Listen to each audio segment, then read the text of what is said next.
didn't do Hamlet. I looked at As You Like It, Othello, King Lear, and Antony and Cleopatra. Specifically, I looked at setting in As You Like It and in Antony and Cleopatra. And I also looked at how Shakespeare used characters within King Lear and within Othello to represent both Adam and to represent Christ. So I'm going to break it down and talk about those three things. Probably just the first two. I probably won't have time to go on to the last one. But to begin, I'm going to define the loss of Eden. And it is the biblical reference to when the serpent tempted Adam and Eve in the Garden of Eden and consequently brought about the birth of original sin. This caused humankind's fall from grace. The cause of this fall was their disobedience to God, and the result of it was that humankind could no longer remain in God's Garden of Eden, safe from immoral knowledge. Upon their disobedience, Adam and Eve immediately came to acknowledge the shame of their own nakedness, representing that their state of innocence had been corrupted. The Genesis story of the Bible continues to explain that Adam and Eve's disobedience constitutes the fall of man, which caused our descendants, all of humanity, from that time on to strive and suffer in the life of all-knowing pain and evil. They are the reason why we all suffer. So a little bit of history about Shakespearean time and why he would write about the lost Eden. During his time, the concept of Eden was prevalent in Elizabethan culture.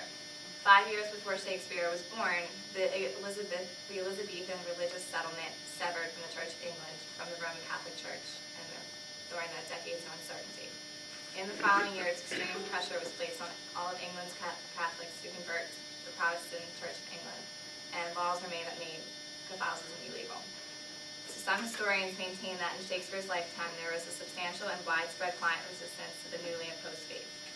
And it was strongly argued that Shakespeare was one of these individuals who embodied the resistance. Through his explicit references to the Catholic faith in many of his works, we see that the foundation and teaching of Christianity appeared through the Protestant England.